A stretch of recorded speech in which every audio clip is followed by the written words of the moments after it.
Rapat paripurna DPR RI membahas RUU perampasan aset.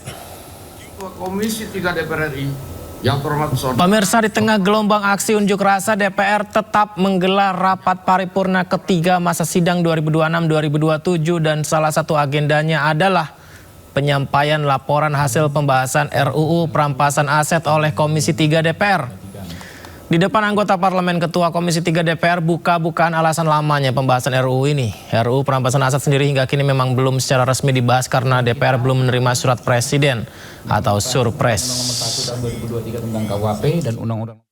Saya katakan bahwa ini bukan lagi target, tapi sudah dapat dipastikan undang-undang perampasan aset paling lambat akan kita sahkan di rapat paripurna di bulan Desember tahun 2026. Mengapa undang-undang perampasan aset ini relatif lebih memakan banyak waktu dalam pembentukannya dibanding undang-undang yang lain. Misalnya dengan KUHP atau dengan undang-undang Polri. Sebab undang-undang perampasan aset itu adalah undang-undang yang membahas sebuah konsep yang sama sekali baru. Belum ada undang-undang tentang perampasan aset yang sebelumnya yang kita miliki. Kalau KUHP kan sudah ada KUHP yang lama, kita tinggal kritisi KUHP yang lama, kita dapat pasal-pasal yang kita perbaiki. Setelah tertunda dan tak selesai bertahun-tahun, mendadak pimpinan DPR RI berjanji akan menyelesaikan RUU perampasan aset dan mensahkannya menjadi undang-undang. Tadi yang dibilang Pak Habibur Rahman ya, Desember 2026. Kalau yang disepakati dengan Botok adalah hingga 15 Desember 2026. Apakah hal itu mungkin? Kita akan bahas bersama dengan pakar hukum Universitas Sudirman, Profesor Hipnu Nugroho, dan pegiat anti korupsi dan juga Wakil Ketua Umum DPP Perindo Tama Satria Langkun. Selamat malam Prof. Hipnu dan Mas Tama, Assalamualaikum. Waalaikumsalam, Bang Yudi dan Mas Yudi. Terima kasih banyak berkenan berbagi di Sindo Prime. Saya ke Prof dulu, Prof. Pimpinan DPR menyatakan akan menuntaskan dan mengesahkan RUU perampasan aset pada Desember 2026, Prof. Apakah target tersebut memungkinkan menurut Profesor setelah kita tahu bahwa ini kan sangat lama sekali dibahas tapi tak kunjung disahkan? Ya, kalau menurut saya sangat mungkin sekali ya. Karena pembahasan ini sudah lama dan hampir tiap minggu kan Komisi 3 itu RDP dengan tokoh-tokoh anti korupsi, dengan tokoh-tokoh akademisi, semua dipanggil untuk memberikan masukan tentang undang-undang perampasan aset. Dan itu sudah clear sebetulnya. Sekarang tinggal kultur Indonesia mau atau tidak, kan itu. Karena konsepnya perdebatannya itu sekarang itu dari CB ke NCB, kan itu, dari penyitaan setelah putusan. Converted itu CB, kemarin non-CB. Lah, konsep non-CB itu yang terkait penyitaan-penyitaan ataupun perampasan sebelum putusan pengadilan. Lah, ini suatu terobosan, Mas. Dan terobosan, dan itu memang tergantung politik hukum negara. Kalau memang negara mau, saya kira oke. Sebelum 12 Desember mungkin sudah bisa kan pembahasan lama. Tinggal istilahnya itu apakah perampasan, apakah penyitaan, atau pengembalian. Tapi kalau menurut saya tetap perampasan. Kan dalam suatu akademis itu tergantung konsepnya. Konsep perampasan dalam NCB setelah putusan, tapi perampasan dalam NCB adalah sebelum putusan. Kan itu harus clear. Jadi tergantung pada istilah terhadap konsep terminologi apa itu perampasan. Dengan demikian terhadap itu akan dilakukan. Karena apa? Kalau kita lihat di Indonesia itu pemberantasan korupsi tanda petik, mungkin Mas Tama agak jalan di tempat ya. Sekarang kita lihat beberapa catatan oleh Kejaksaan Agung. Tadi Pak Habibur Rahman katakan yang bisa kembali itu tidak lebih dari 25%. Tadi Pak Habib mah 20%. Loh, ini harta kekayaan kemana kalau seperti itu? Kan gitu, Mas. Nah, disitulah salah satu cara bagaimana memiskinkan orang yang mempunyai kekayaan yang tidak wajar. Kan sudah jelas. Kalau kita lihat perampasan itu beberapa undang-undang sudah ada. Undang-undang korupsi, Mas Tamu sudah pasti tahu pasal 18, 33 itu semua sudah ada. Dan itu bisa dilakukan semua. Kemudian undang-undang terkait dengan bagaimana subjek hukumnya apabila orang sudah meninggal, melarikan diri, in absentia. Nah, in absentia. Sekarang in absentia itu nggak pernah dilakukan, Mas Tama, karena takut menjadikan habis idem. Sehingga ragu-ragu karena jangan sampai karena ketidakmampuan Indonesia untuk menghadirkan sebagai pelaku menjadikan in absentia. Ini yang akhirnya clear terus. Nah, dari tujuan, dari kondisi politik, dari suatu tindak pidana, saya kira sudah tidak terbantahkan untuk segera untuk melakukan pengundang-undangan perampasan aset. Kajian akademis oke, kajian perbandingan sudah oke. Di Filipina itu kalau kita lihat juga hampir sama. Kalau negara-negara common law pasti ini adalah adopsi negara-negara common law. Tapi di ASEAN kalau kita baca beberapa jurnal, di Filipina sudah demikian juga. Sekarang pertanyaannya mau atau tidak, nah gitu. Prof, tadi ada 3 hal ya, yakni perampasan, penyitaan, pengembalian. Nah, kalau Profesor simpulkan tadi ya ini perampasan saja begitu ya. Bisakah dijelaskan lebih lengkap lagi maksudnya seperti apa Prof? Karena kita kan jadinya ingin tahu ini detail tolak ukur ini disebut perampasan bagaimana, penyitaan bagaimana, pengembalian bagaimana Prof? Ya, terminologi kebetulan kami waktu itu dipanggil oleh RDP juga. Memang ada 3 istilah, Mas Yudi. Ini tidak tepat semua kalau kita pandang dalam suatu ketentuan NCB. Tidak tepat semua. Terhadap perampasan juga ada kelemahannya. Kelemahannya apa? Kelemahannya karena perampasan sekarang itu terhadap perampasan yang sudah diputus. Kan itu. Kedua, kalau kita pengembalian, kok hubungannya kayak keperdataan, pengembalian. Pengembalian itu saya pinjam Mas Tama, kurang lebih dikembalikan. Ini aspek greget pidananya nggak muncul. Penyitaan juga demikian. Penyitaan itu adalah pengambil alihan sementara barang bukti untuk kepentingan pembuktian baik di tingkat penyidikan, penuntutan, persidangan. Juga nggak ketemu juga. Nah, dari 3 istilah itu, kalau menurut saya sebagai bentuk normatif hukum, ya memang ini tadi Pak Habib betul, ini yang baru. Dan ini kalau kita itu mengacu pada pasal 20 UNCIC, baru norma. Lah, delik ya, karena dalam hukum pidana itu delik itu akan memberikan suatu nuansa tersendiri. Ya, mau tidak mau dari ketiga istilah itu untuk memberikan rasa tanda petik orang takut, orang menjadikan was-was, orang menjadikan suatu mentaati atas suatu undang-undang, mentaati suatu kepemilikan barang. Ini barangnya dari siapa, hibahnya dari siapa, undiannya dari siapa, jual beli dari siapa. Ini harus tepat semua. Sehingga menggunakan istilah perampasan itu kan kayak mempunyai nilai greget kalau Jawa terhadap penanggulangan tindak pidana, apakah itu korupsi, apakah itu pencucian uang, atau perdagangan orang, apalagi terkait tindak pidana lain. Begitu Mas Yudi menurut saya. Baik, saya ke Mas Tama. Mas, sebelum disahkan RUU perampasan aset harus melewati sejumlah tahap, termasuk penyerapan masukan publik dan dengar pendapat pakar hukum, Mas. Kira-kira di mana Mas potensi hambatan yang bisa terjadi di proses ini, Mas? Ya, Mas Yudi, kalau menurut saya sih terkait dengan hambatan itu sudah sangat minimal sekarang karena tadi Prof. Ibnu sudah dipanggil, banyak akademisi yang menurut saya sangat mewakili agenda pemberantasan korupsi sudah dipanggil, jadi itu udah positif menurut saya. Nah, ini yang kemudian jadi pertanyaan ke depan Mas Yudi, soal apakah setuju atau nggak setuju, sudah pasti saya setuju. Kalau kemudian memang itu menjadi deadline, tapi jangan sampai kemudian ini hanya mengejar target Desember, tapi itu hanya soal target. Bukan kemudian memang Indonesia butuh perubahan paradigma. Nah ini yang kemudian kita perlu dudukan, Mas Yudi. Jadi saya sangat setuju sekali. Tapi memang ada beberapa hal yang harus kita perhatikan. Menurut saya ada 5 isu. Yang pertama itu memang RUU perampasan aset ini itu memang akan ada perubahan paradigma. Yang tadinya memang fokusnya pada follow the suspect, ini undang-undang kita kan, ini undang-undang tipikor kita ini kan dari tahun 2001 terakhir. Berarti udah 25 tahun belum ada revisi.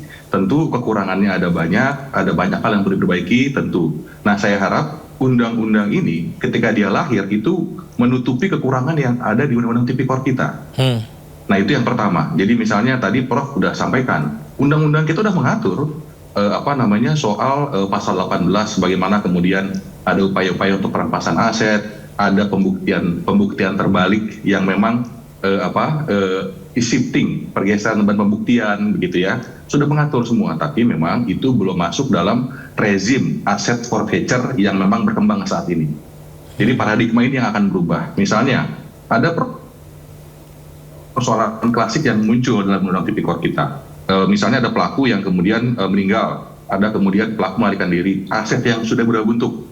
Diputus hari ini sudah diambil asetnya, tapi masih ada tuh yang tercecer. Biasanya KPK, Kejaksaan itu pakai undang-undang pencucian uang, diulang lagi prosesnya. Ini kan lama. Nah kalau dengan menggunakan rezim yang ini, itu ada yang namanya NCB. Tadi Prof sudah sampaikan juga. Itu namanya non-conviction based forfeiture. Jadi penyitaan tanpa melewati proses pengadilan. Jadi tahapannya itu ada aset ditelusuri, dibuktikan keterkaitan dengan tindak pidana, dibekukan atau disita, kemudian dimintakan kepada pengadilan untuk melakukan perampasan. Jadi lebih sederhana. Kalau pembuktian pada umumnya kan lama tuh, diperiksa dulu orangnya, sidang dulu, itu bisa memakan waktu lebih lama. Nah, dengan ini lebih cepat. Tapi masuklah kepada poin yang kedua. Meskipun dia tanpa lewat pengadilan, tetap pembuktiannya harus jelas. Misalnya, tidak kemudian diduga ini dari aset langsung diproses, nggak bisa. Ada syarat-syarat yang diatur harus ketat.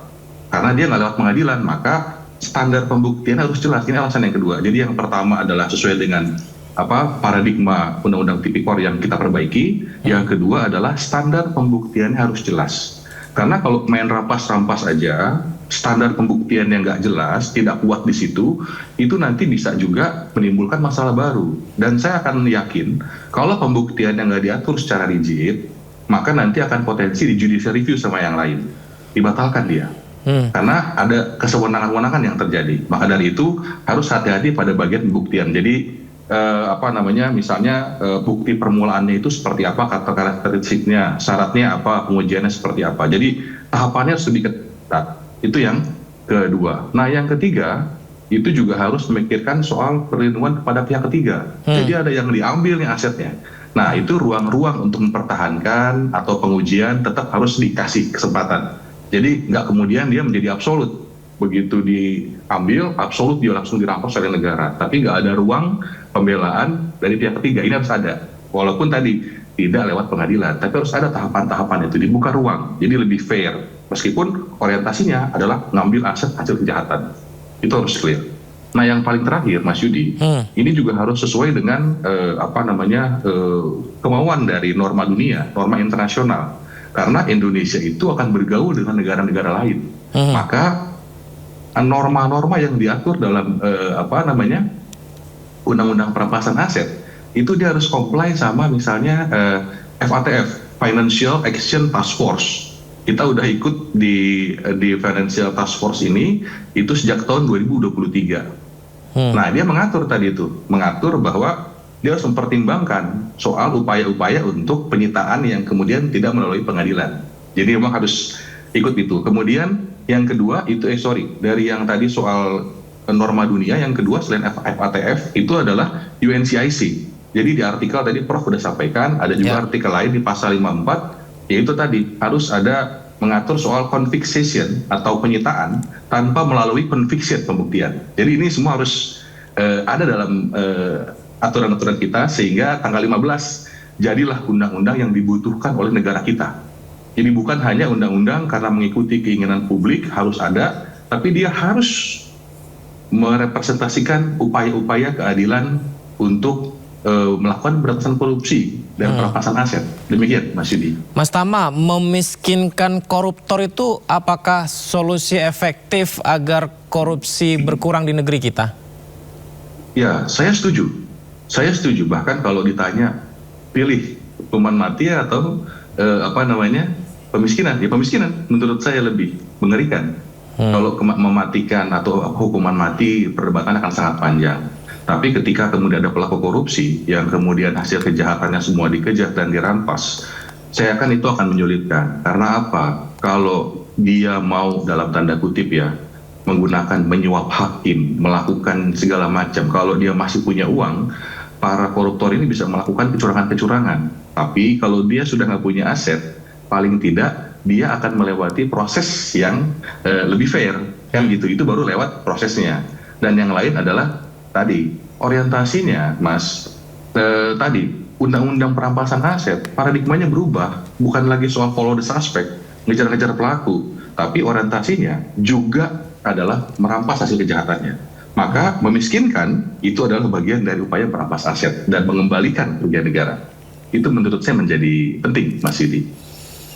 Baik, Prof. Hipnu, ini kalau bicara soal teknisnya gitu, Prof ya, kan merampas hasil kejahatan dan juga asetnya. Saya itu kepikirannya adalah bagaimana jika koruptor ini sudah membuka usaha begitu, dan di sana banyak karyawannya begitu, atau mungkin dari hasil uang korupsinya anaknya sekolah tinggi begitu, atau ya panjanglah ketika ingin ditelusuri ternyata ini sudah dalam bentuk bukan lagi uang, bukan lagi sekedar aset dalam bentuk bangunan atau barang. Itu gimana teknisnya ya Prof?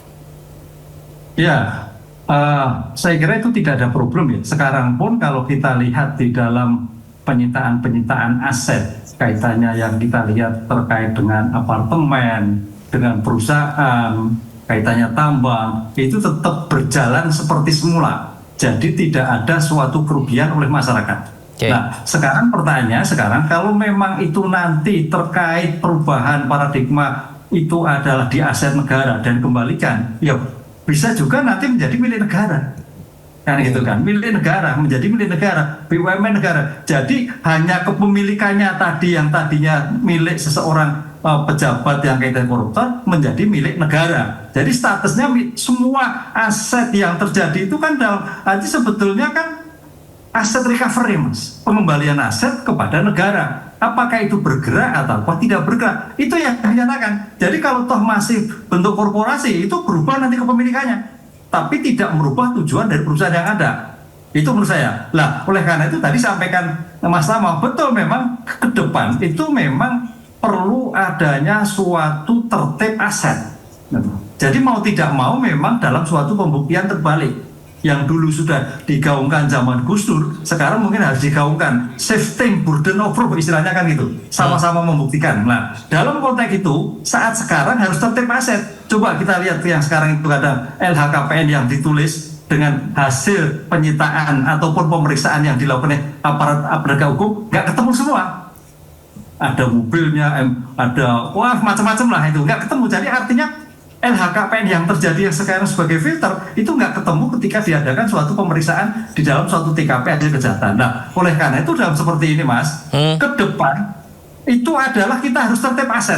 Tadi kalau Mas tahu pembuktian tadi, jadi misalkan rumahnya dari mana, asalnya berapa, asetnya berapa, jam berapa, mobilnya juga demikian juga, sawahnya juga demikian juga, perusahaannya juga demikian. Nah, disitulah yang terjadi. Makanya tadi dikatakan sebetulnya dalam hal perampasan aset itu bukan karena ini hasil kejahatan orangnya melarikan diri, kemudian in absentia, tapi adalah karena adanya seseorang subjek yang tidak mempunyai profil, tetapi harta kekayaan tidak sepadan dengan pekerjaannya. Ya. Itu yang terjadi. Nah, release enlistment ini. Nah, disitulah yang sebetulnya publik itu menginginkan, wah ini pekerjaannya pejabat seperti ini kok kekayaan luar biasa. Nah, itu kan dipertanyakan. Nah, ketika dipertanyakan itu mempunyai nilai dan bisa membuktikan, sah saja. Tapi ketika tidak bisa membuktikan, lah disitulah yang saya kira kayaknya di sini Komisi 3 hati-hatinya di situ. Tapi sudah sebutkan Mas Tama, kaitannya dengan pihak ketiga.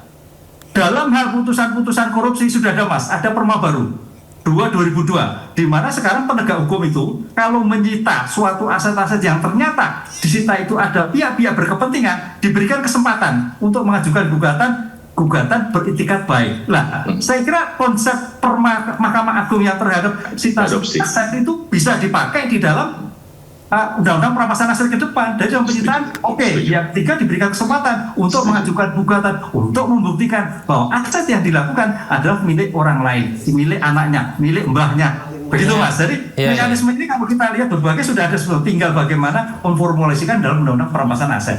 Begitu kira-kira. Baik. Sebelum ke Mas Tama lagi dan juga menanggapi apa yang disampaikan Profesor, kita simak dulu. Ini adalah pernyataan dari Kepala Badan Komunikasi Pemerintah Muhammad Kodari yang memastikan Presiden Prabowo tegas mendukung rancangan undang-undang perampasan aset sejalan dengan aspirasi masyarakat. Kita dengarkan. Oke. Kalau undang-undang perampasan aset itu aspirasi Presiden sangat sejalan dengan aspirasi masyarakat. Setidaknya ya saya catat 2 kali Presiden sudah mengeluarkan pernyataan. Pertama, pernyataan yang langsung itu tanggal 1 Mei tahun 2025. Tapi kita semua kawan-kawan harus tahu dan menyadari bahwa ini statusnya undang-undang sebagai inisiatif DPR. Jadi bolanya sekarang ada di DPR. Dan saya membaca juga Ibu Sari Yuliati sebagai Wakil Ketua DPR mengatakan ada tenggat pada bulan Desember tahun ini harus selesai. Jadi kita tunggu perkembangannya karena nanti kan pasti ada pembicaraan dengan pemerintah yang akan membuat daftar inventaris masalah dan seterusnya. Baik, saya ke Mas Tama. Mas Tama, kan sekarang lagi rame viral di media sosial soal tentang penemuan emas 74 kg emas, uang di brankas, kafe, kemudian juga ada kasus di BGN, kemudian mengenai dana haji. Nah, kalau Desember benar-benar disahkan begitu, apakah kasus-kasus ini bisa diterapkan? Artinya perampasan aset bisa diberlakukan? Ya, sebetulnya perkara yang sudah jalan secara pidana, ya dia akan berjalan secara pidana. Kecuali tadi ada hal-hal lain, aset-aset lain yang memang dia itu kemudian belum diproses secara pidana. Maka penerapan non-conviction based tadi bisa dipakai. Ya misalnya tadi ketika kemudian ada jawaban dari kuasa hukum kasusnya terkait dengan emas 74 kilo kan, dia bilang itu dibuktikan dulu dari mana sumbernya, dibuktikan dulu kejahatannya. Oh enggak demikian. Kalau dalam kasus tindak pidana pencucian uang itu kan dia berlaku yang namanya prinsip pembuktian terbalik. Kalau undang-undang tipikor shifting burden of proof, kalau dalam undang-undang pencucian uang itu adalah reverse burden of proof. Jadi pembuktiannya terbalik dia. Maka dari itu yang punya aset harus balikin, harus tanyain ini 74 dari mana, punya siapa. Kalau dia gagal buktikan, maka sekurang-kurangnya dirampas oleh negara. Nah itu tadi prinsip-prinsip pembuktian ini harus juga diadopsi. Jadi kalau kemudian dia gagal buktikan dari pendapatan yang sah, maka bisa diambil oleh negara sekurang-kurangnya. Tapi kalau kemudian ada orang-orang yang tadi yang bagian menyimpan, bagian memindahkan, atau tadi misalnya kalau kata ada anak yang sekolah tapi duitnya pakai duit koruptor. Nah, itu masuk Mas. Itu namanya pencucian uang pasif. Pencucian uang pasif. Yang menggunakan. Cuma nanti pertanyaannya, yang pakai uang itu patut diduga tahu nggak ini hasil kejahatan. Kalau dia tahu ini bukan dari hasil yang sah, dia tahu nih, maka dia bisa tersangka Mas. Anak bisa tersangka kalau dia tahu nih. Misalnya profil bapaknya dia pernah tanya, ini yang bapak ambil dari sini nih, dia tahu nih kejahatan misalnya. Anaknya bisa tersangka juga kalau pakai penerapan pencucian uang. Jadi kita belum pakai undang-undang perampasan aset aja, sebetulnya sudah bisa diselesaikan dengan tindak pidana pencucian uang. Tapi tadi yang saya sampaikan, kalau yang di luar dari yang sudah berjalan sekarang bisa berlaku tadi itu non-conviction base-nya, yang aset-aset lainnya bisa dikejar lewat situ. Jadi menurut saya akan relevan dengan penanganan perkara-perkara korupsi yang kemudian sekarang berjalan. Mas Tama, nih kalau untuk memberikan perlindungan pihak yang beriktikat baik gimana ya? Seperti penerima hibah atau pekerja perusahaan yang asetnya terseret kasus pidana gitu Mas? Ya sebetulnya dalam konteks hibah, saya juga sering merekomendasikan kepada para penerima itu harus ada statement di awal, harus declare. Karena orang-orang yang kemudian terima hibah, dia kan nggak tahu persis dari mana hasil. Namanya orang nyumbang. Tapi dalam konteks nyumbang mungkin disiapkanlah form atau disiapkanlah para saksi yang kemudian ditanya, ya Pak, kita terima hibahnya, ini kita harapkan bukan dari kejahatan ya Pak, gitu ya. Jadi dia udah ada declare di awal.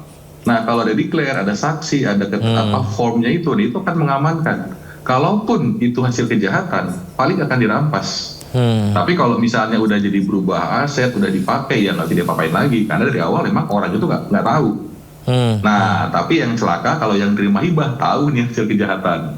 Maka tadi yang saya bilang, dia bisa dikejar dengan pencucian uang pasif karena menerima hasil kejahatan. Tapi kalau dia nggak tahu, dari awal declare, Pak, kami terima sumbangannya karena Bapak misalnya pejabat yang punya itikat dan segala macam, ya kita bisa declare ya. Nah ini memang harus dijadikan mekanisme bagi para penerima hibah. Walaupun nanti akan jadi pertanyaan, ini orang mau nyumbang kok sombong banget sih. Itu menurut saya itu resiko. Itu resiko. Tapi itu untuk mengamankan paling tidak para penerima hibah. Nah yang soal pihak ketiga, ini juga mungkin ada orang yang sudah korupsi, dia belikan aset rumah, tiba-tiba ada yang lain, dia beli rumahnya, tiba-tiba hasil kejahatan nih. Nah maka pihak ketiga tadi, yang tadi Prof sampaikan, ada mekanismenya yang dia beli pakai uang sendiri, tentu itu tidak semua harus dirampas oleh negara. Paling nggak kepentingan etikat baik dari pihak ketiga harus dilindungi. Nah itu yang menurut saya perlu juga aturan perma yang tadi Prof sampaikan diadopsi dalam undang-undang yang mau dibahas. Jadi akhirnya kuncinya ya, bukan hanya sekedar masyarakat pengen ada undang-undang tiba-tiba diketok semaunya, nggak boleh begitu. Saya harap harapan dari para akademisi dan masyarakat itu diakomodir dalam undang-undang yang nanti akan disahkan oleh DPR bersama pemerintah. Profesor, bagaimana mengatur batasan kewenangan aparat penegak hukum guna menghindari potensi penyalahgunaan kekuasaan, Prof? Kan itu juga harus diatur dengan ketat ya, Prof, ya? Apalagi nanti akan memberikan pembuktian tentang perampasan asetnya, Prof. Iya, itulah yang dikhawatirkan selama ini, bagaimana penanganan itu jangan sampai menimbulkan hak asasi manusia. Jangan sampai menjadikan suatu abuse of power. Nah, oleh karena itu dalam seperti ini memang perlu ada suatu mekanisme penyidikan yang ketat. Sebetulnya apa sih yang dimaksud dengan aset tadi? Apa yang dimaksud dengan hasil kejahatan? Makanya judulnya adalah Undang-Undang Perampasan Terkait Tindak Pidana. Artinya, kalau orang tersebut subjek hukum tidak terkait tindak pidana, ya tidur nyenyak, Mas Yudi. Tapi kalau terkait tindak pidana, mau tidak mau harus bisa membalikkan, menjelaskan tentang lah. Oleh karena itu dalam seperti ini harus ada standar pembuktian yang khusus terhadap aset-aset tadi. Karena di sini kita ingat loh, ini perampasan aset tapi masih di peradjudikasi loh. Bukan perampasan aset di pos adjudikasi. Si B itu kan di pos adjudikasi setelah persidangan. Ini adalah sebelum persidangan. Nah, dalam konteks itu, tampaknya konsep pembuktian terbalik yang mungkin dilakukan itu adalah harus jelas. Pihaknya harus jelas, barangnya harus jelas, parameternya harus jelas. Sehingga ya sebagai bentuk komunikasi yang baik bahwa ada dugaan-dugaan terhadap aset tersebut ada terkait dengan suatu tindak pidana. Disitulah kesempatan yang luas bagi seseorang yang dalam tanda petik tersangka atau terdakwa perampasan itu bisa menjelaskan. Nah, dalam hal seperti itu saya kira nggak ada masalah ketika ada suatu objektivitas penanganan yang berimbang dalam suatu pembuktian begitu. Baik, menarik. Nanti izin kita bisa diskusi kembali Profesor Hipnu dan juga Mas Tama, karena kita juga masih menunggu ya, menantikan perdebatan apa dan juga apakah segera disahkan RUU perampasan asetnya. Terima kasih sekali lagi Prof Hipnu dan Mas Tama. Sehat selalu. Selamat malam. Assalamualaikum.